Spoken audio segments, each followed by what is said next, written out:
አላህ ካልጻፈልክ ሀብታም ሆናለሁ ብለህ ታስባለህ? እንዳታስብ፣ ራስን ቢዚ አታርግ። የናይጄሪያዊ ቢሊየነር ልጅ ሞንፋን ላስተዋውቃችሁ። ዓለም ሞልቃቃው ልጅሽ ማን ነው ብትባል ኖሮ እሱን ነበር የምትለው።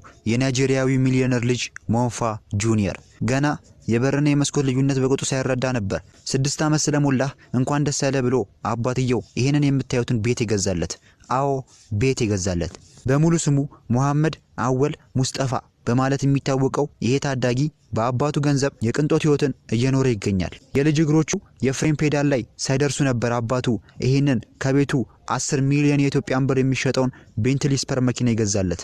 ሞንፋ መች በዚህ ብቻ በቃኝ አለ። ይሄንን ቀይ ላምበርጊኒ አቬንታደር ጨምሮ ለ9 ዓመት ልደቱ ይሄንን ከቤቱ 16 ሚሊዮን የኢትዮጵያ ብር የሚገዛውን ፌራሪ 450 ስፓይደር ይገዛለት። ሞንፋ በተለያዩ ኢንስታግራም ፖስቶች ላይ እንዳጋራው ከሆነ ትምህርት ሲዘጋ ለረፍት የሚንቀሳቀስበት የአባቱ ጎልፍ ስትሪም የግል ጀት ሲሆን ልብስ ጠዋት ለብሶ ማታ፣ ዛሬ ለብሶ ደግሞ ነገ አይደግምም። ሞንፋ ልብስ ስለሆነ ብቻ አይለብስም፣ የቅንጦት መሆን አለባቸው። እላያቸው ላይ ያለው ብራንድ በሺ የሚቆጠሩ ዶላሮችን ነው የሚያስወጡት።